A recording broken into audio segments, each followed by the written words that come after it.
Hello, everyone, and welcome to Twilight Epiphanies Talk Radio with Cindy Magnuson, and the show is about to begin. So, slow down, take a seat, put your feet up, and maybe take some notes, because this show is about you, it's for you, and it is designed to help you receive exactly what you need to be a happier and healthier you.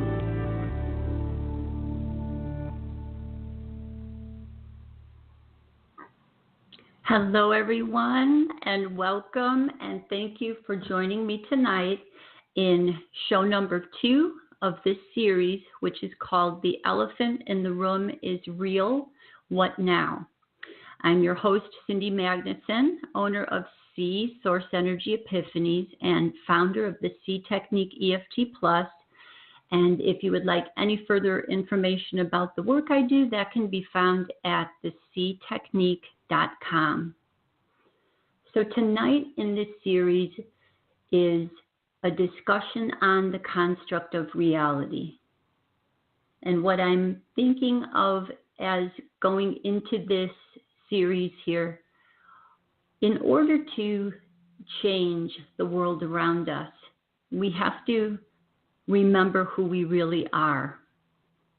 And the truth of the matter is, in my humble opinion, and the opinion of many others who study enlightenment, is that in the phrase, ye are gods, that is part of what can be taken as more of a literal expression, that we have forgotten that we are the gods. We are supreme beings.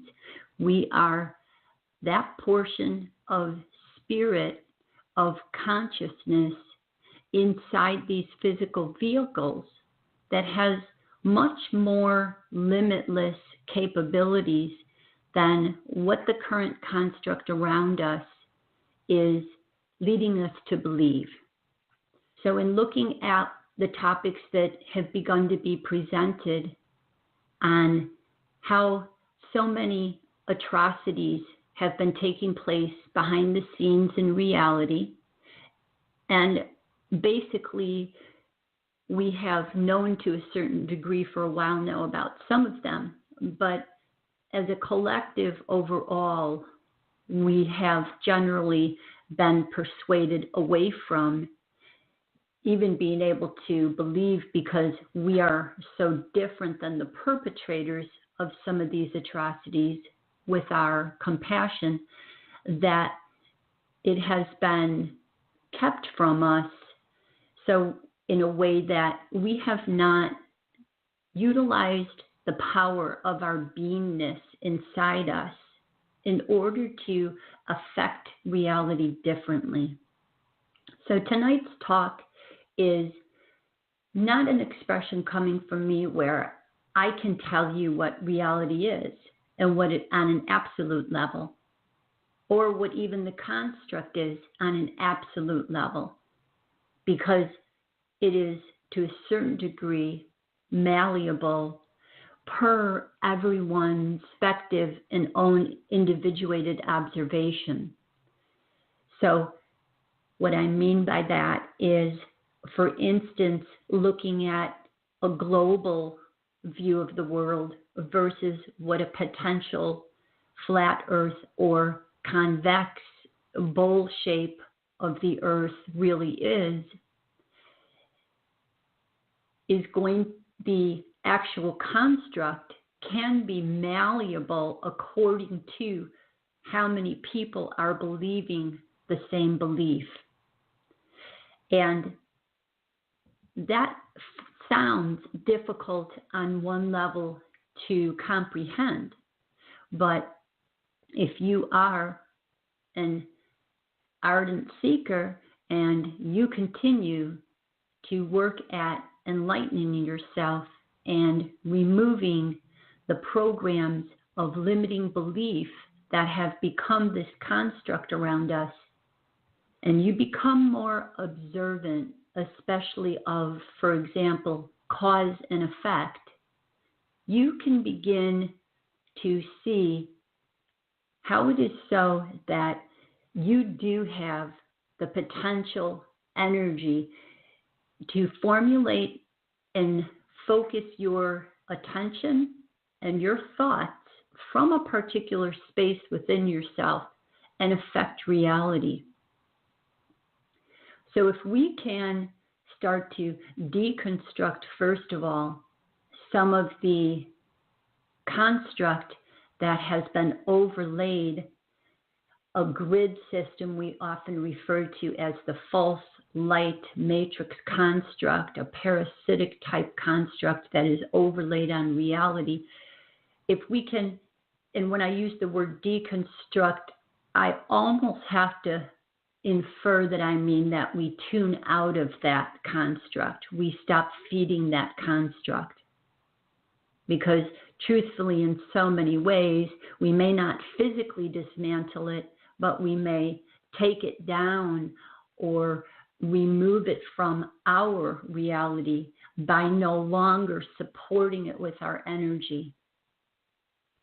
So we're looking at how can we, by reverse engineering here, opening up our minds tonight to different ideas that have come out of ancient teachings and people having memories of their other lives in other forms on other planets and other planetary systems, come out into that expanse and remember that if we were able to see within, had the vision to look inside the physical vehicles all around us, that we would see these vast beings in there, and we would be probably a little bit shocked at what we saw.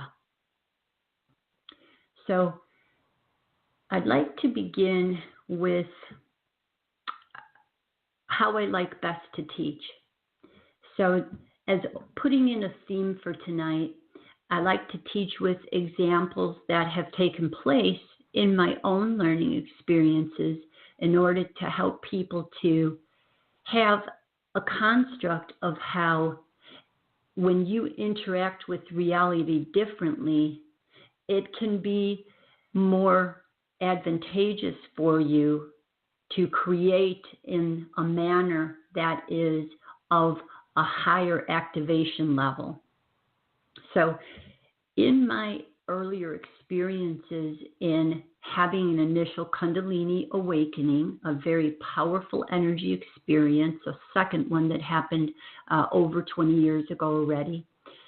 In that time frame, my dreams became very strong and I started to notice different very strong synchronicities. I would be able to tell when something was important because it gave me a shift in my energy field. But this was something I wanted to do. So I focused on these skills and I honed these skills. So I had just come home one day and had been volunteering, doing Reiki for cancer patients in a hospital setting that I was doing twice a month. There's a knock on the door, and it's two detectives, and they want to come in and question me. And the first thing I am thinking is, I said to them, okay, gosh, what did my son do again? So I let them in the house. They're sitting at my kitchen table, and they proceed to tell me that a friend of my son's, he was, I think, in maybe 7th grade at this time, a friend of my son's told them that a crime had taken place in my home. And it was an absurd accusation. These two detectives had already been at my son's school and questioned him about this. And of course, they didn't get anywhere because this supposed crime had never taken place here. And while they were sitting at my table, insisting the probability of this crime, I suddenly had an extremely unusual shift in energy. Everything felt very surreal. And I said to them, do I know you? and it just came out very quickly. It was very spontaneous. And we attempted to see if maybe we had met before somehow, and I felt like I knew both of them. And there's some energy that I recognized, but I couldn't pinpoint it. And we never found out, we didn't know them.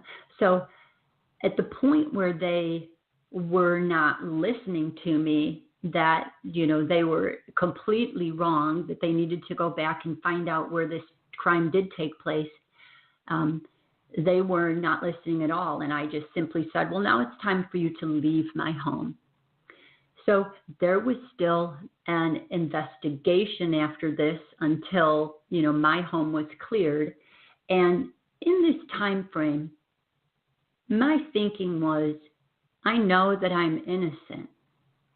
And something about me and the first thoughts when I first realized that I was affecting reality was that I wanted to call on truth. And I felt I would have the right to call on truth. So in this particular situation, first of all, two things came to mind. One, I had had a dream already that referenced where this young boy who was a friend of my son's, he would come into the neighborhood and he would visit another family. And in the dream, it showed a tree that was over by that house, but it was shown by my place. So I realized that there was maybe a connection to this other home. And then I remembered having talked to a woman one time, a friend of mine, who made a very unusual comment about unusual events going on in that home that she didn't want to express, but it was on something that was an uncomfortable energy. So I proceeded at that time to talk with a woman officer who had come around, told her about both of these aspects, referred her over to this other home. In the meantime, I called on truth. And I said, I deserve to be looked at here and found that, they need to figure out where this true crime did take place, and I need to be cleared here. So in the meantime, they sent 3 different times, 3 detectives to follow me. And I had already dreamt of 2 of the instances that I would be followed. Even though in the dream I didn't pick it up as being followed, 3 different times in 3 different scenarios, I suddenly was driving my car, had a shift of energy, busted out and embarrassed those 3 people for following me all of those times. Now, there's nothing wrong with them further investigating, but the point of the matter is that I had called on truth and I expressed myself that way. And there was an unusual feeling about what an energy wanted to be pushing here to attempt to frame me in something. So I had a stronger reason to come back with a feeling of, in my conscious intent, I intended that only the truth would be seen. So I had a dream after that. And in the dream, a police officer was pointing a crooked finger at me. And he was telling the other police officers that I had pulled off 3 maneuvers before they were even able to pull off one. But they were pointing a crooked finger. Okay? So in talking to a friend of mine, he did mention that this is something that sounded more matrix type oriented in this false construct that is over here, which is an energy that is behind some of the worst perpetrations here. And that is why I'm working in having us understand on a different angle of perception how we might be able to use our creative potential here to keep ourselves clear of these energy attacks and clear of the misappropriations of their power, their use of power. So I was completely cleared and everything was okay. And the point is here is that because I was comfortable enough with proclaiming that only the truth would be seen here, I was able to help affect reality that way very strongly and not have any lingering issues with that whatsoever. It was completely shredded and thrown away. And the truth is, in the matter, I was able to go back to the girl who had originally told me about what she felt was going on, and sure enough, the crime took place in where I pointed the police officer to go and check out. So in one more respect, what I'd like to say about this, 2 parts. 1, are we able to state that we intend truth to be seen in reality? I personally call it the spotlight of truth. When I have a true injustice happening around me, I call on the spotlight of truth. Now, when I call on a spotlight of truth, that means that I have to be a more truthful person, because whatever I agree to in creation is something that is going to be agreed back onto me. So because I prefer to live more truthfully as possible, and truth, of course, is a perception. I'm talking about universal truths. Try as much as possible to live by universal truths. Man's laws are different than universal truths. So I felt comfortable with expressing my intent. 2, if in any way, shape, or form I had some type of energy that was supposed to come back at me, it would have happened. Okay? If I had somewhere in a past life affected someone by accusing them falsely and it resulted them in harm to them, and I felt guilty about that, I may have manifested this situation around me and I wouldn't be changing it. So, with that formula in mind,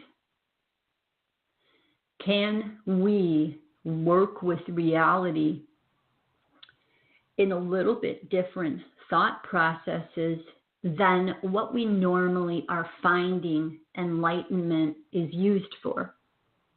Because of a new age type of teachings coming in, a lot of people start to clean themselves up astrally and emotionally and physically and mental emotionally, but then are they fully looking at then with this creation power, what are they going to create? A lot of times they think of manifesting, first of all, a bigger expanse around them, maybe more money, which is nothing wrong with this, but I'm saying we might be limiting ourselves to this. More money, a better relationship, more happiness and joy, etc. All very appropriate to do, but what I sometimes find is not very many expansive thoughts in the way of how can we affect the totality of reality? Do we have the power to initiate truth? Because there are constructs here that I need to state.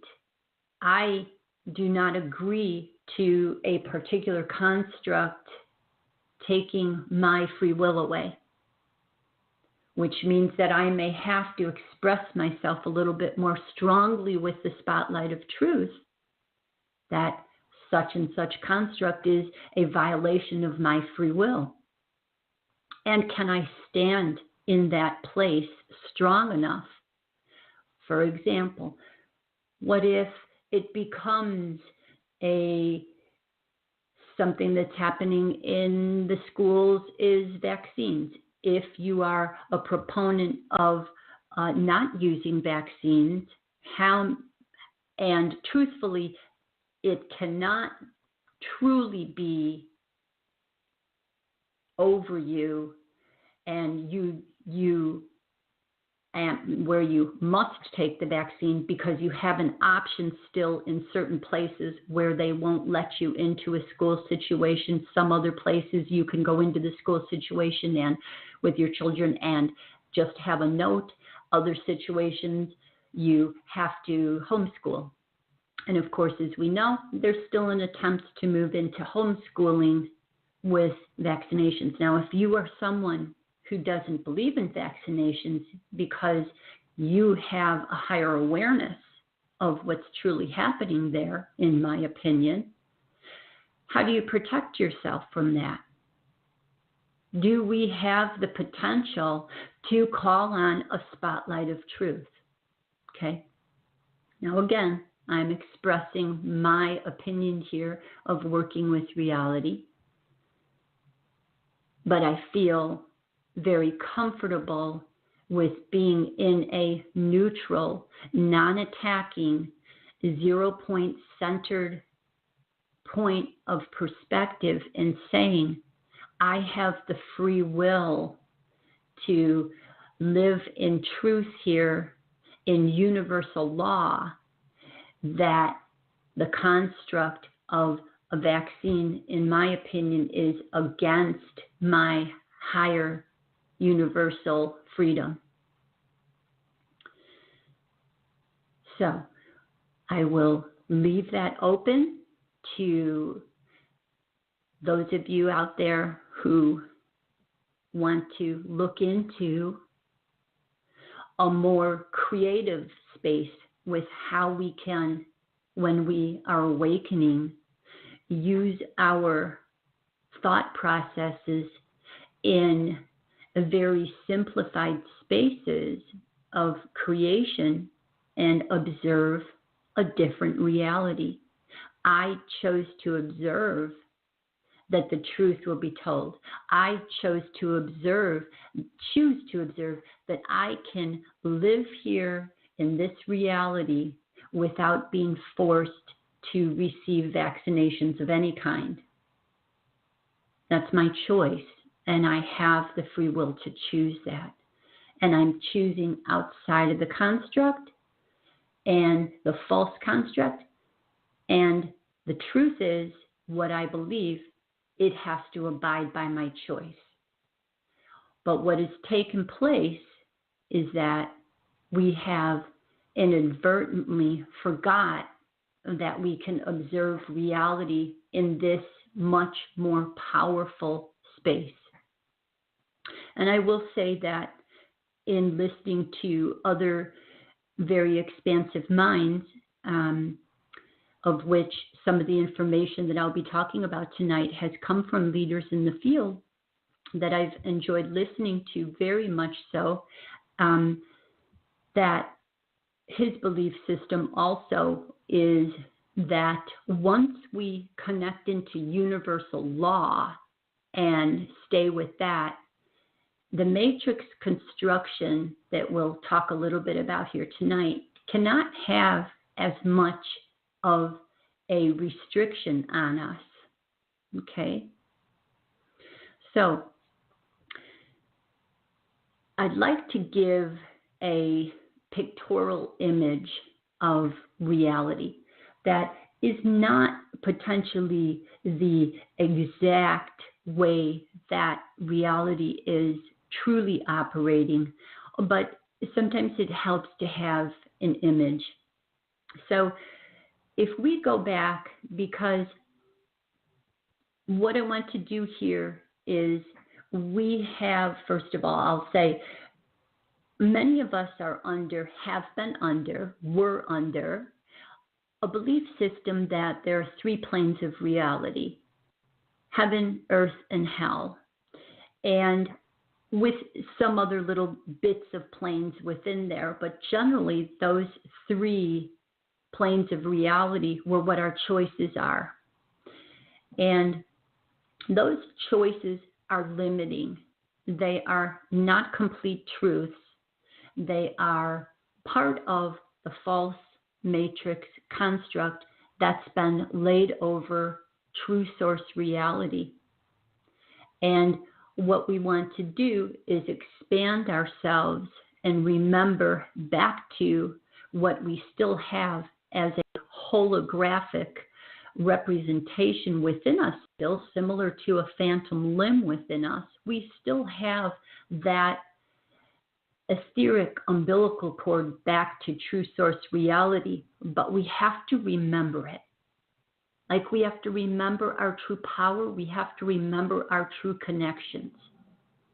And as we focus on maybe some of these images, it helps us to disconnect from the limiting structures that have been placed around us.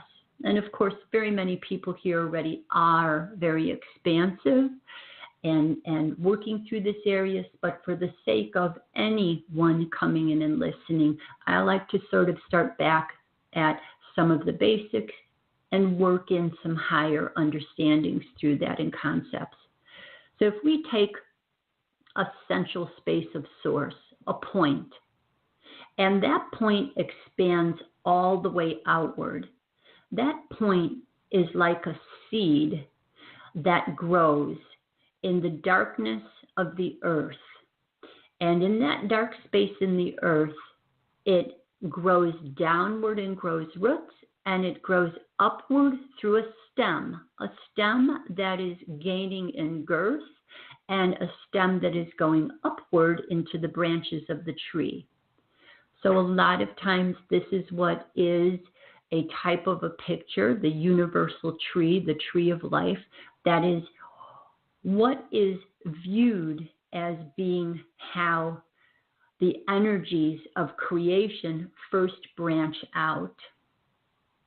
And let's take that now from that representation to a look at if we have a center point and sprays of light go outward.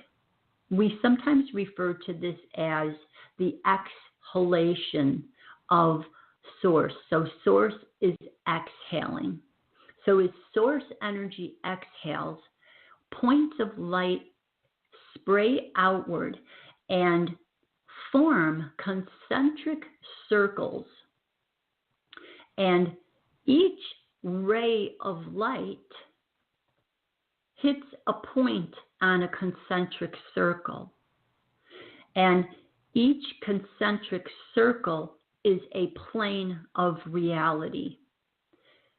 And on these planes of reality, if we end up in this concentric circle of 3D reality, we are a spray of light in a holographic form here that is a more dense form of light, so it appears to be solid, even though it is space mostly, but vibrating very quickly, so it feels dense to us.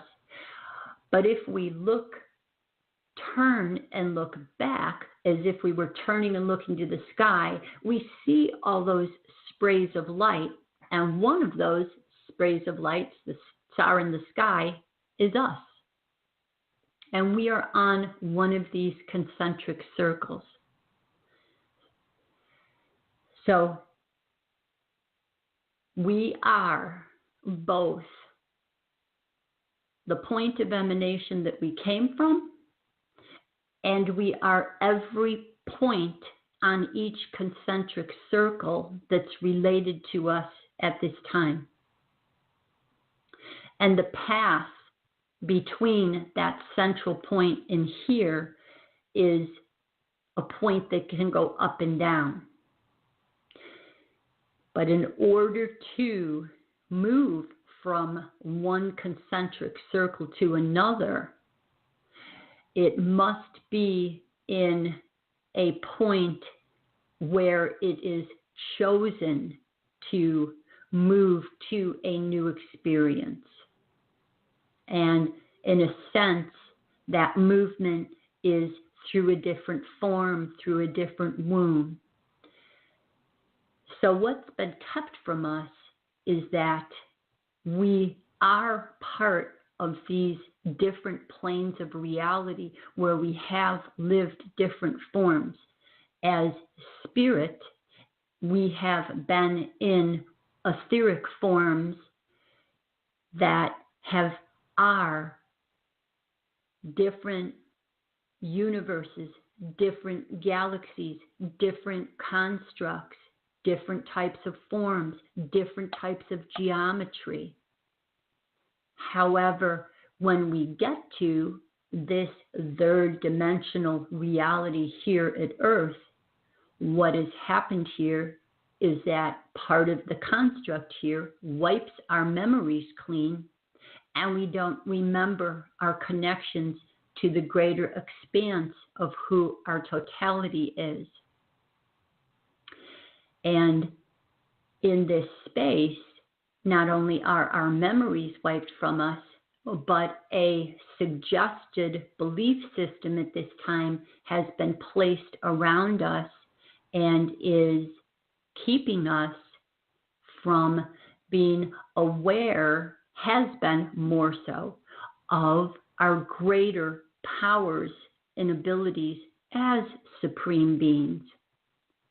And that is part of the reason that Earth has been able to have, in this construct here, where all these experiences behind the scenes have taken place that are doing great harm, terrible creations of torture, war, and the human trafficking, the pedophilism, and on and on and on. And we don't need to keep naming it. There have been, for what the reasons that are who these energies are, who are creating this, are the ones that are attached to this false construct. Okay, so I need to take a commercial break. So I am going to be gone for just a few minutes, and when I come back, we will pick up there and start again. Feminine Frequency Radio Network hosts shows 7 days a week. Call in to listen live 929-477-1183 and dial 1 to connect to the studio to ask a question, or listen online via blogtalkradio.com/Feminine Frequency Radio Network.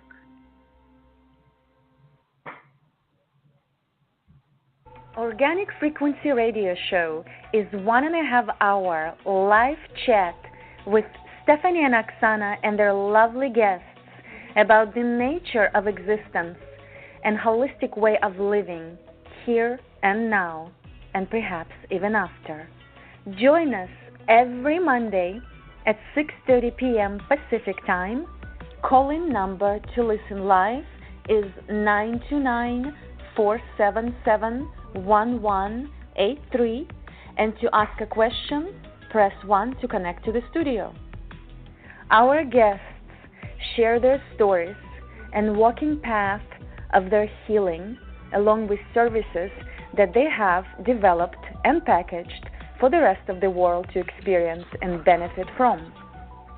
We're here to hold a space for an exchange of experiences for the purpose of evolvement and expansion of consciousness.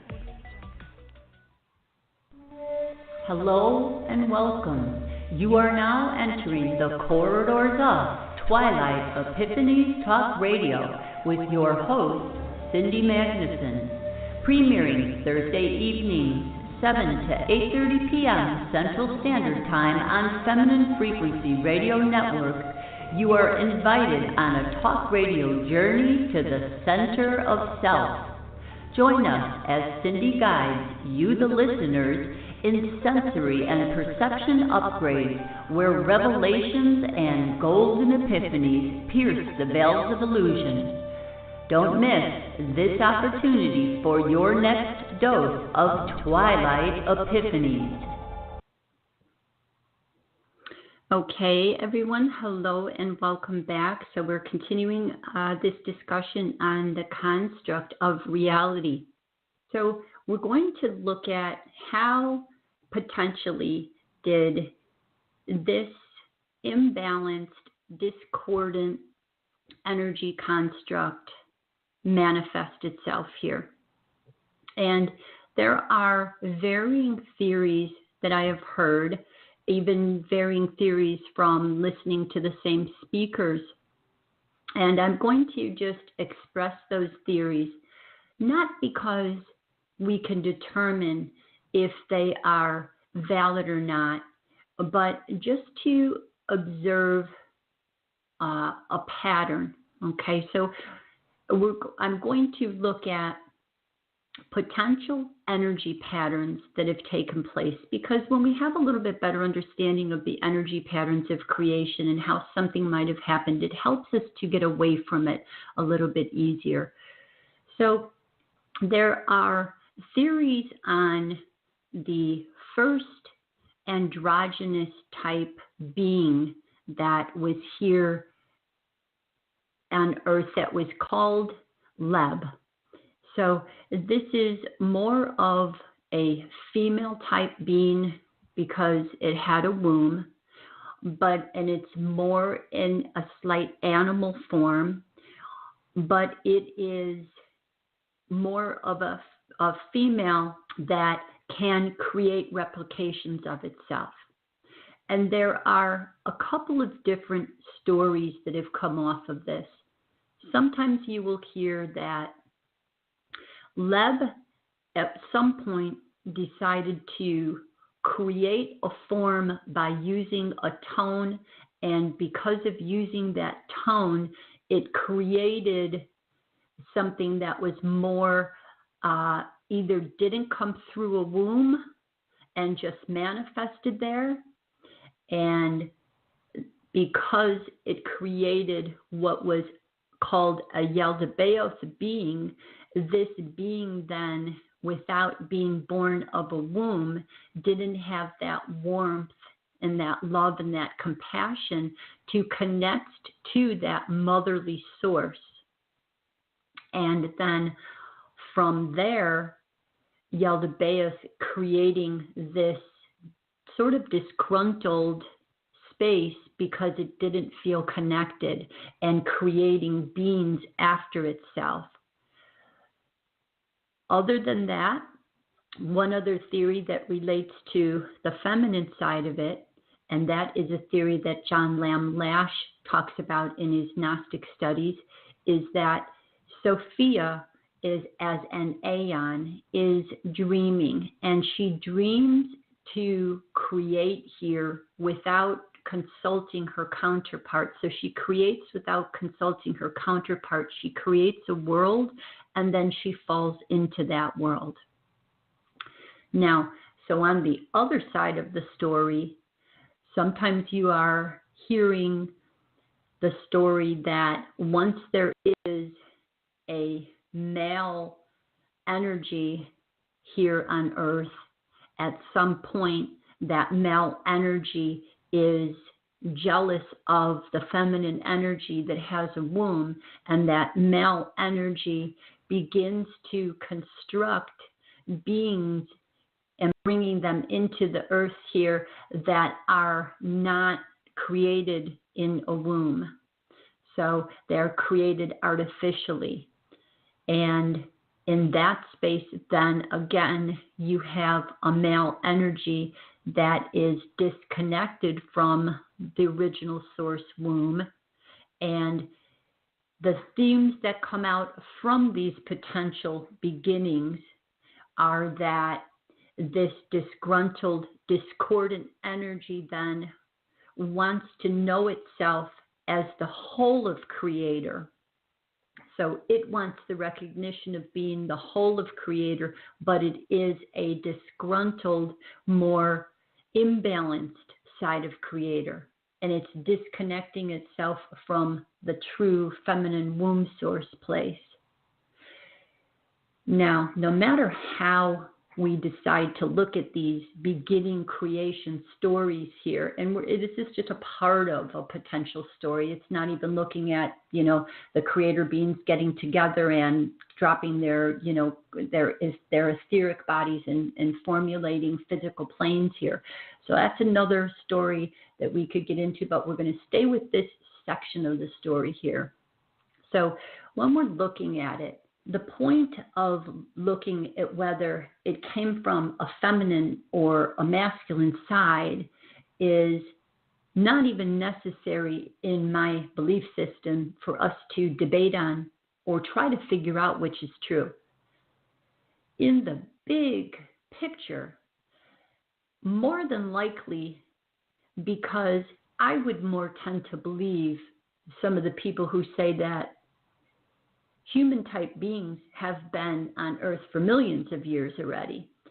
So if there's millions of years of existence already, then the potential for us to be looking at parallel universes of Earth, different timelines, the potential is we could have had all of those stories take place. The more important point I think that we need to reference, and only reference right now, is that currently in our system there is an imbalance of the masculine and the feminine, of course, because a patriarchal system has been installed that has been run away and is part of this construct. But we still even want to remember that if we look at the expansiveness of history, apparently when there were matriarchal societies, there was also misuse there. So what we want to correct in this time frame, which is what this current age is for us to heal both the feminine and the masculine, of course, and unite those energies within our each of our own vehicles. So we are helping to unite them on the macrocosm expansiveness of what we are a microcosm for. So as we are uniting inside, other planes of reality are uniting their experiences there. Can we look at the Milky Way as being matched with the Andromedan system in a relationship? Is that a potential there? Is that the female and the masculine up on that level of marriage that they have to come to, while we come to our own inner marriages within us, which is what the Christ story is. So the story of the alchemical marriage within us, the true Christ, is this marriage of our masculine and feminine side in our temples as we are purifying our temples. So in looking at that part of the story again, these are just potentials. So how can we look at now that as this disgruntled energy, which has constructed this experience for itself to keep incarnating into, so there are even humans here who have just sided with this energy, and they are continuing to incarnate into these of expressing this negative side of reality and being inside that construct. So that, of course, is a construct that expands all over through our education system, the medicine system, the television, media, everything, everywhere. And our way of moving ourselves out of it here and understanding how it has been constructed means that we can, by our choices, not further feed the systems that one, money goes to, 2, that gives them more power, 3, to feed our energies into the game playing and the theatrical plays that are happening. And the more that we take our tacit consent back from this, the more then that we are able to stop supporting it and tune into the true organic print here. Okay? So I'd like to talk about some of the ways that we have been not able to see what has been taking place here. So when these energies came in and are operating here, in order to usurp the feminine, it was necessary to still keep a lot of the images around the feminine, around what they do. So let's look at fairy tales, for example. So fairy tales have been written, a lot of them were written by the Grimm brothers, and these fairy tales are stories about, a lot of times, an evil stepmother, okay?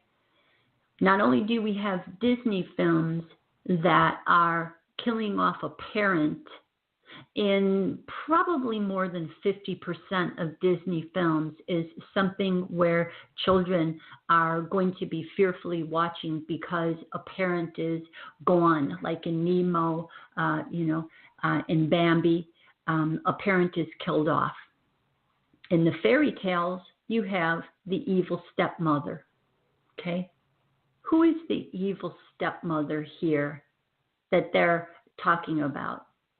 That's the matrix control system. That's the false mother. That's the false mother that is trying to keep the true innocence from coming out of the sleep state and remembering itself. The apples within the fairy tales all relate to the fact that we are in phi-based physical vehicles, and we are underneath that construction here in this particular reality. But I'm talking about the part of the construct in storytelling, in movies, in our fairy tales that get read to our children, in the Bible stories that get read to the children. Okay? The stories have been written by the forces that came in and conquered. The stories are not, so fairy tales are supposed to, in a sense, relate to the cosmic consciousness evolution and creation. But in truth, many of them are taking us through the false construct story of a evil side of reality putting itself in power and using fear and oppression to maintain its position of hierarchy here and then have its way with reality. Now, I do want to take one step back and say, when I'm speaking about the negative, false construct that overlays reality, I am talking about literally creator energy in the same morphogenic field. Unfortunately, the highest truth in Maxim is that no matter what, we are always looking at the full expanse here being part of God. It's just that it is an individuated aspect that is no longer one that at some point did not want to be part of the whole.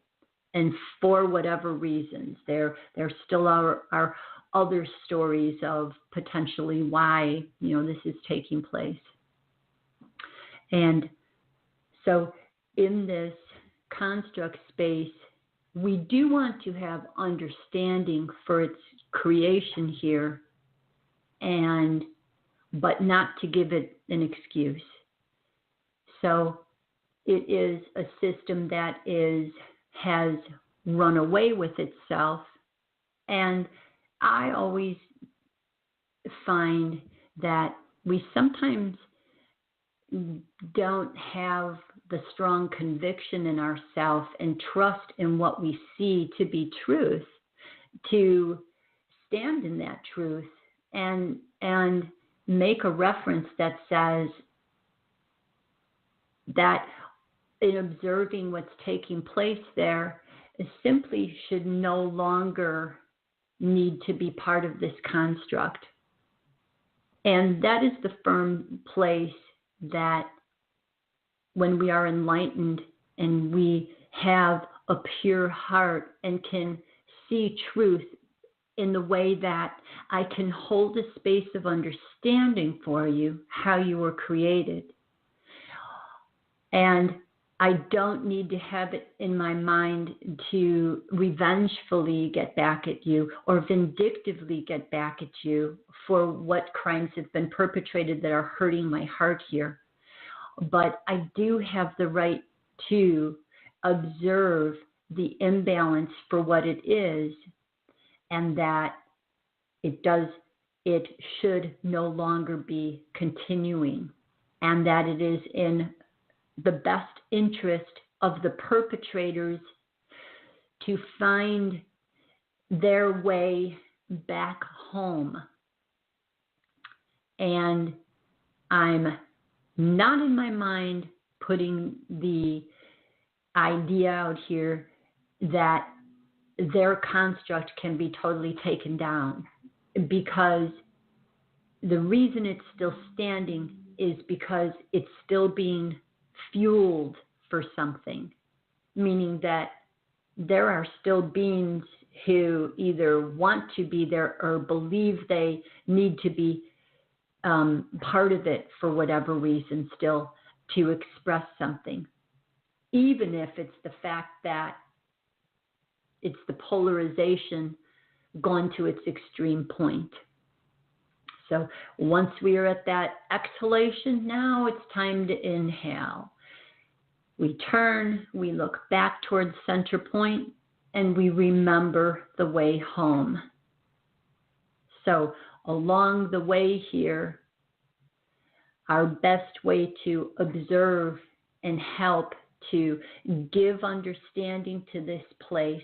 But remember, understanding isn't giving an excuse. It's just simply giving it the understanding how it got created, that it is part of everything, but that this is our firm decision about it. So on our way home here, we are going through our individual processes within ourselves in order to resolve all of our own inner conflicts that have an energetic resonance with what the grand scale energetic resolutions are taking place outside of us. So our own inner powers here strengthen as we are able to heal within ourselves even the inner conflict that we have with these energies. And what I mean by the inner conflict is that we can further entangle our karmic experiences and consequences if we are drawn into the theatrical spaces that are taking place in reality.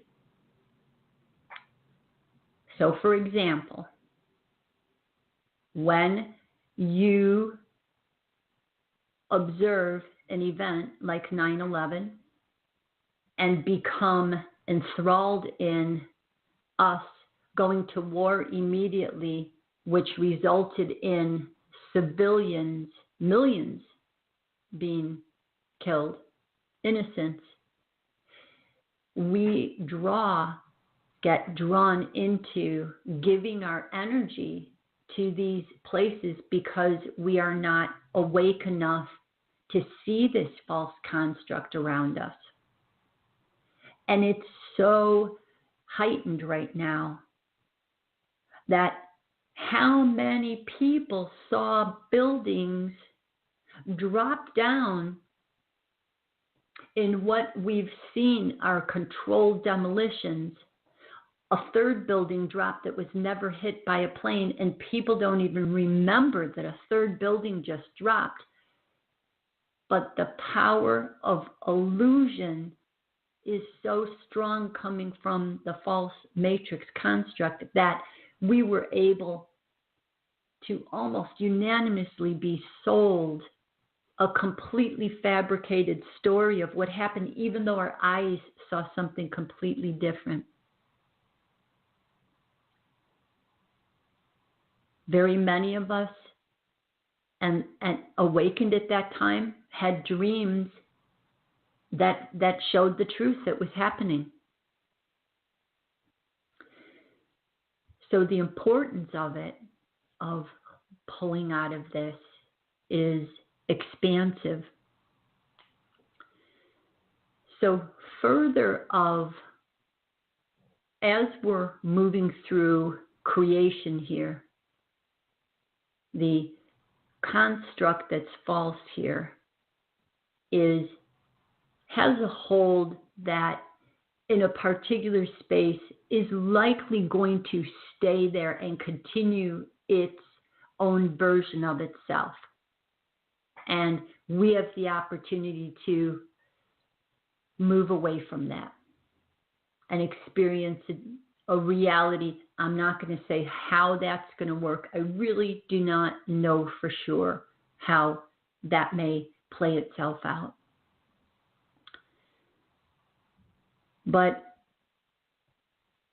what is being opened up to now that is going to become a new construct here is, of course, how we see gender being suggested differently for us to look at, as well as a transhumanism agenda.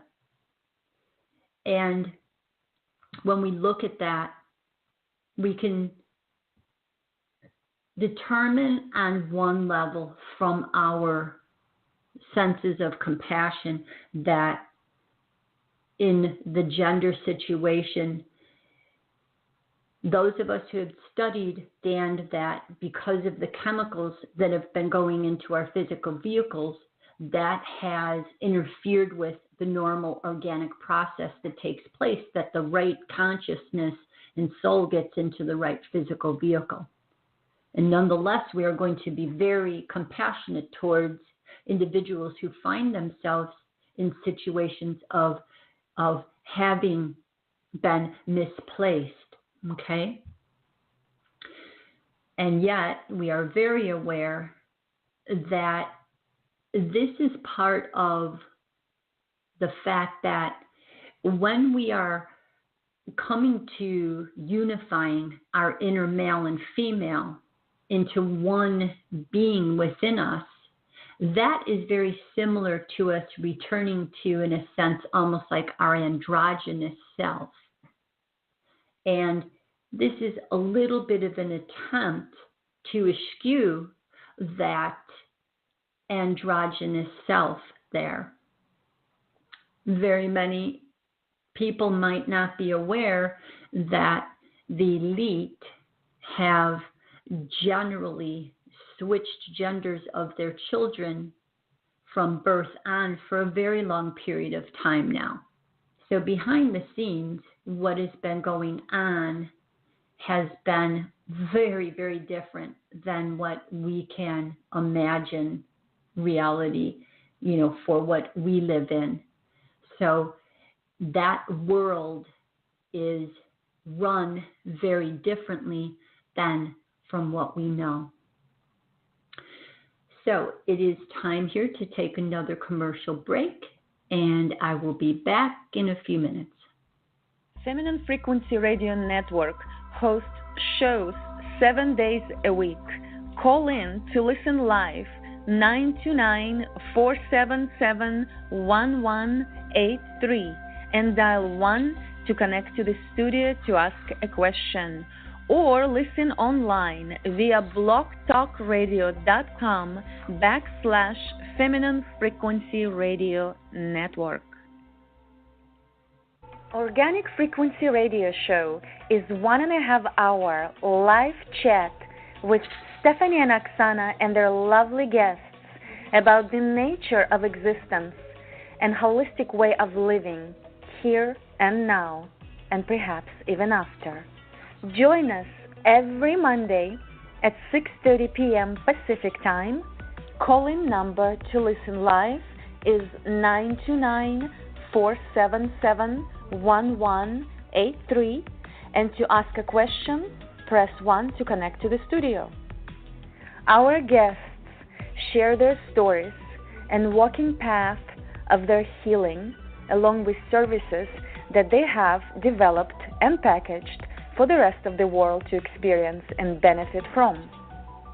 We're here to hold a space for an exchange of experiences for the purpose of evolvement and expansion of consciousness.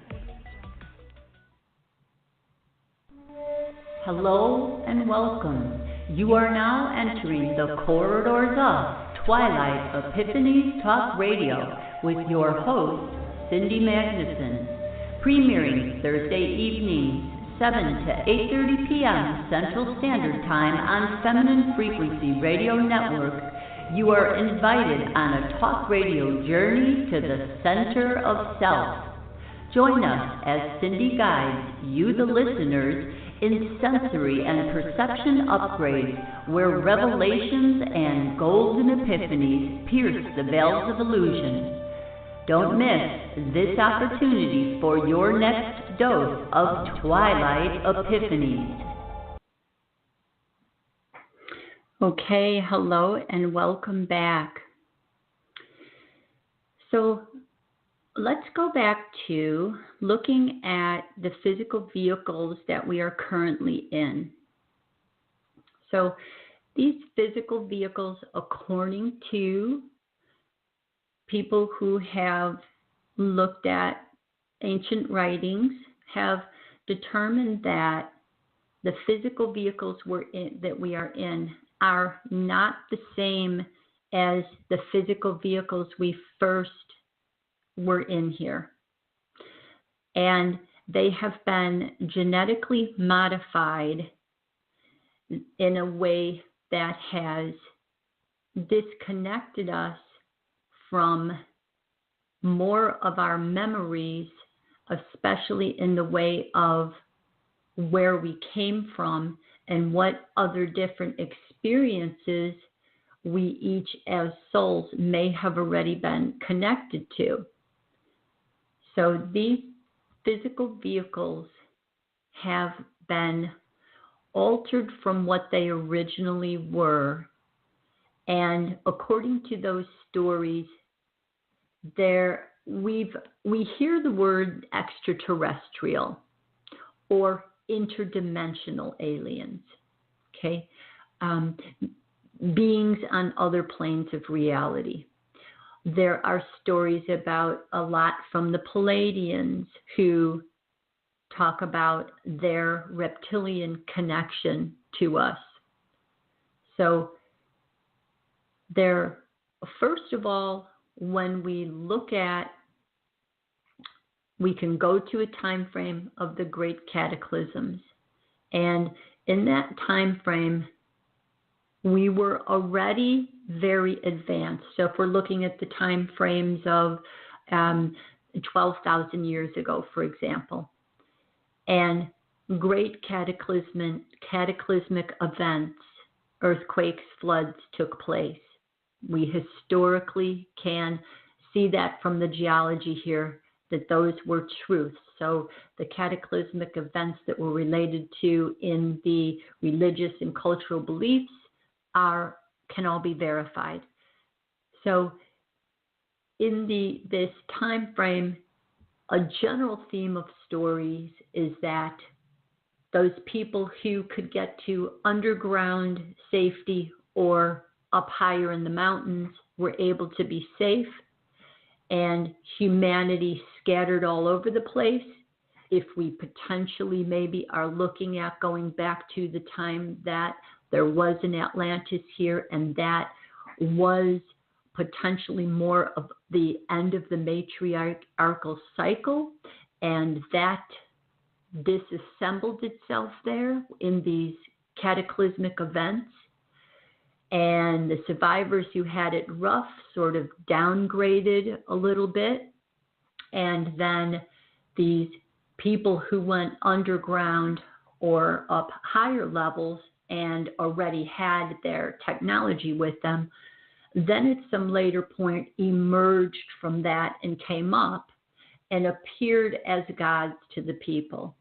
And in that, again, we have to look at it as there were good people coming up, and then there were not so well-intentioned people coming up. And that's how we have stories in the past of the gods who came up were good in doing this, but then the other gods were doing this.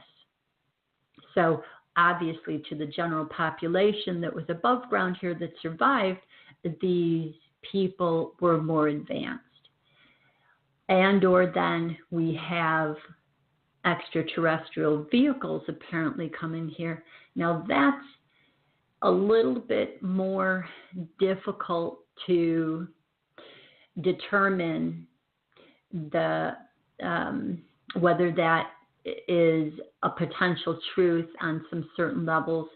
If you listen to someone like Dan Winter, though, he does say if there are aliens coming in metal ships, they're not a very high level alien because you can't maintain your auric energy inside those metal ships.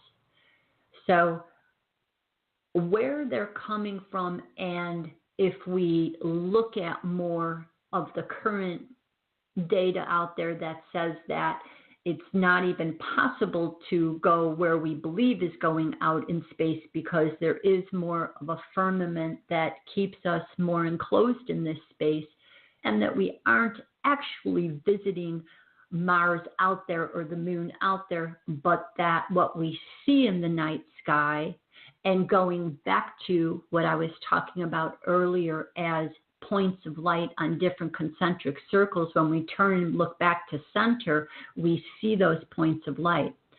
So we can more be looking at luminous beings in the sky, but that those may be more like portals to different areas, or they are simply a reflection of what may more be coming from out of the ocean. So how it is all working with different interferences in our genetic makeup here has maybe come from different potentials also. If we look at interdimensional travel, so in these different concentric circles, and as an offshoot of part of this negative false construct here, there is a negative alien space with that construct, that's laid over ours. So it's similar to the true reality, but it's got kind of a negative faction on it.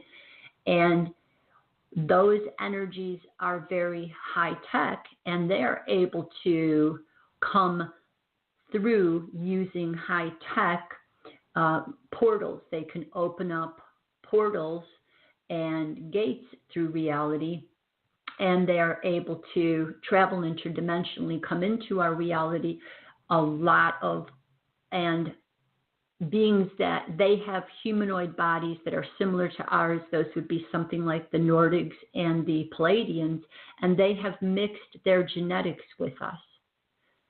So some people feel more related to those genetics in general and those stories of creation, which sometimes go into the Enlil and Enki type stories, and the brothers fighting. So that's even another area of the sibling rivalry, the Cain and Abel story, the Enlil and Enki, and them creating here and then wanting to move away from the Father and their creations of vehicles here.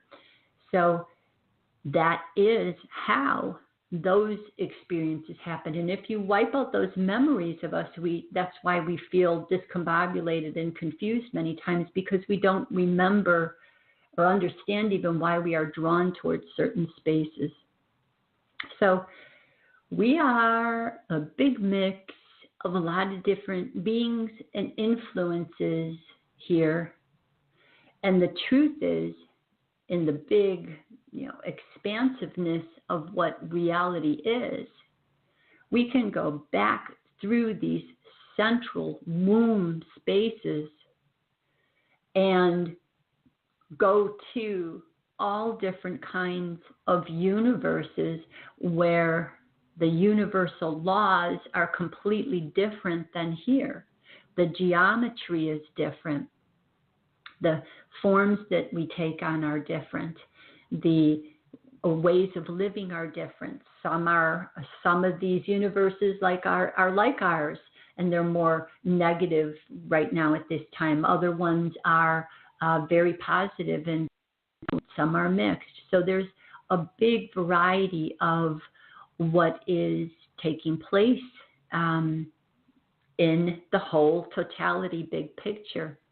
And the more that we can begin to identify this and just leave it open. So these are probable, they're theories, but they're also probabilities. And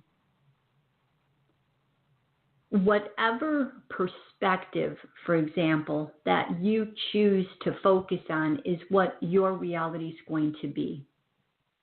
So with the debate over whether it is flat earth or convex and how it's working, the point is literally you're going to experience reality according to that belief.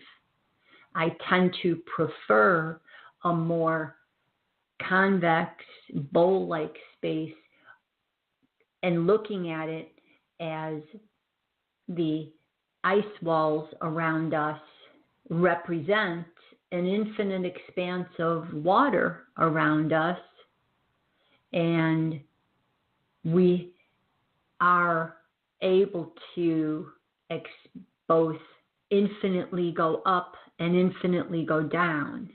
So there is not really a limit to being on one. To me, I don't want to feel limited to a space. I prefer the expansiveness of infinite plane in my mind, and that helps me. And certainly it doesn't hurt if we have different views of that right now. We will simply experience something a little bit differently because of that. So in going back into history, what we also have forgotten is that high tech has been around before. This is not the first time, of course, that high technology is here. Some of the ancient artifacts that are talked about, such as the Holy Grail, the Philosopher's Stone, the Ark of the Covenant, these apparently were alien technologies that could be used misappropriately and were used misappropriately through the time frame that they were here, and they were given to the people via these interdimensional doorways that opened up. So think Stargate, the movie Stargate.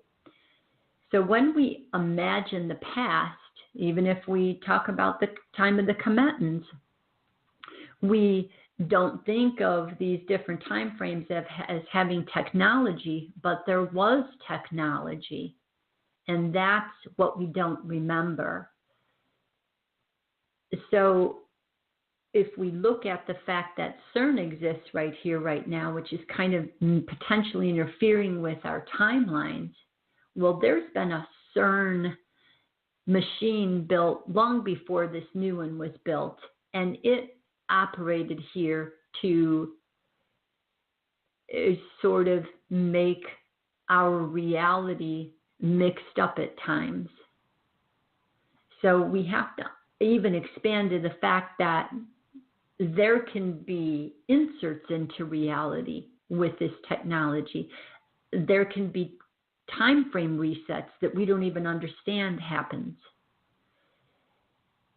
And so it's not always a good idea just to think of linear, that we are at a peak time frame right now when technology is coming out, because it's been here before. It's been at the Atlantean time, and it was misused, and in the misuse, this is what happens.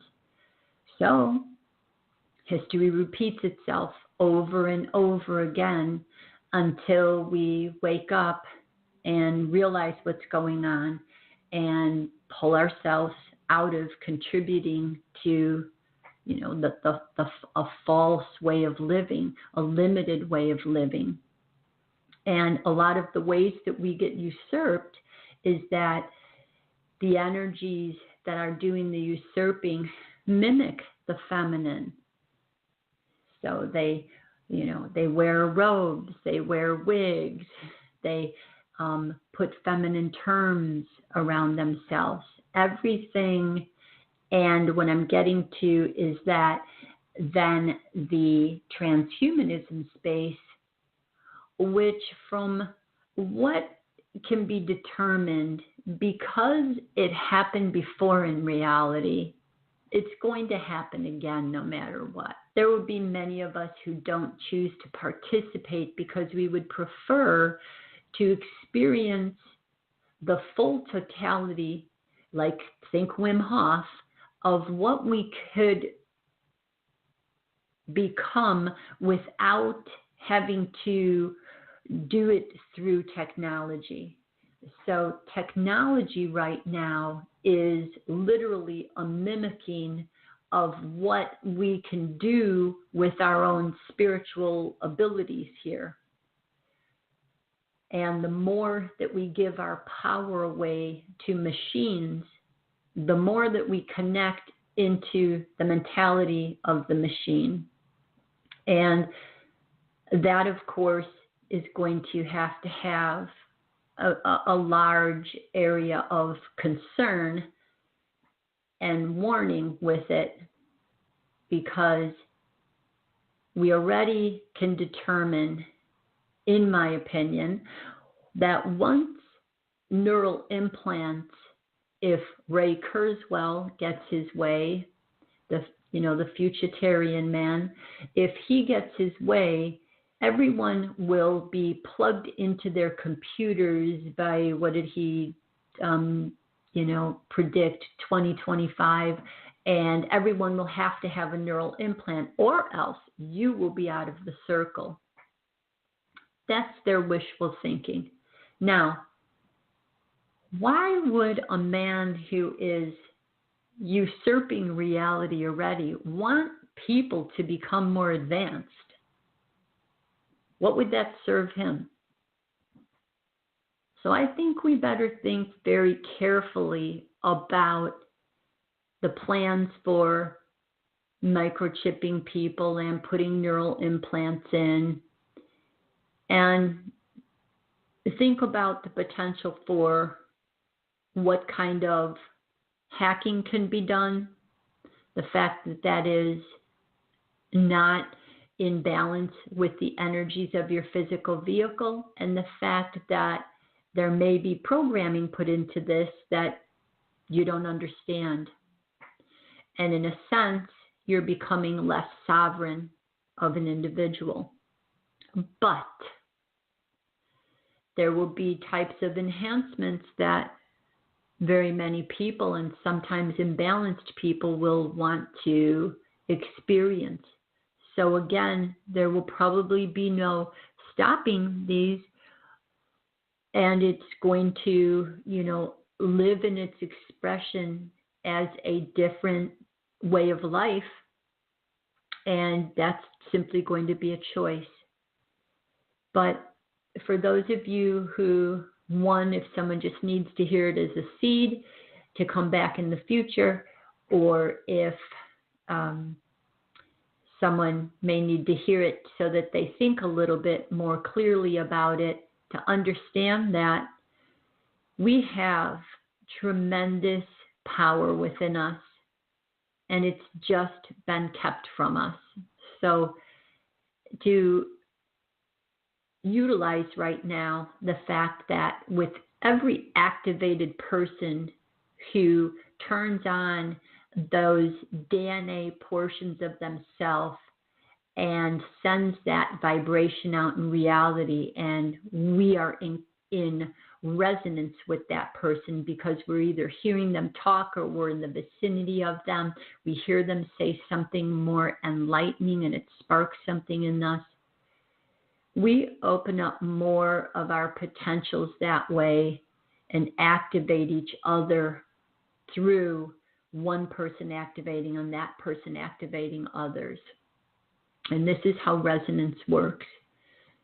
And in those activations, our ability to have more of a superhuman type experience here is what can take place without being technically advanced. Because the more that you utilize technology as opposed to activating it within yourself, the farther you go away from your own true sovereign powers. You rely on a system actually more when you rely on the tech. Now, there of course are many spaces to utilize technology to assist us properly, and it is a place of creation that we will move through. And I'm certainly not the leading authority in this area. I only have a remnant of understandings that spark within me. Certain movies tell me something, certain, listening to someone tells me something, a memory, reading information like the Pleiadians, who realized because of technical choices they made, they interfered so much with their natural ability to procreate that they needed to come back in and travel through time again and try to stop themselves from completely annihilating their whole race. So, a faction of a race, whatever it is. So this is what we don't always have to choose, but if we can wise up a little bit earlier and get tuned back into the mother grid has stored all of this information already, and we can tune back into those Akashic records proper and have a screening level of when we are thinking about doing something. You tune into it and you will get in your field of reference maybe an image of where it will go if you do that. Maybe a feeling in your body back at you, a ping back. This is how I operate. And so for me, the ping back of becoming technically advanced has a lot of dangers in it. And that is from tuning into the mother memory of that, or potentially even I went that round in the past and came back, whatever it is. So with that thought, we will be closing out tonight here. And upcoming next is my show with Bernard Gunther, who is going to come on and talk about these hyperdimensional energies that are related to this false matrix grid in a sense, and his awareness of how they got there, how they were created, how we can identify them working in our lives and help to move ourselves away from their influences. And after that show, we have 5-6 shows already scheduled. And it's going to be a very interesting series here as I continue to bring people on. I am also speaking with a woman who escaped 30 years ago from the highest level elite pedophile rings, and her talking about her healing process. And that is a very big part of why I've started this series, because for me, I find it difficult to just surrender to have, only a totally happy existence here and just, do my own thing and create just for me here. And there's nothing, I don't mean to say that's wrong, but for me, knowing that in a distance around me here, there are women who are being held, or there are children who are experiencing unbelievable circumstances, and they're crying out for help, and we don't see them. And that's why I participate in this. And I'm also mean to say I totally, enjoy life here and have to have a happy existence. But this series is for those who are crying out for help, and we're not yet able to get to them, but we're right there. And I hear their cries, and they deserve our attention here to have those doors of truth and the spotlight of truth shine on these areas, bring them up to the open for all to heal. So this is for them. I thank you all for joining me, and we will see you next week. Okay, bye-bye now.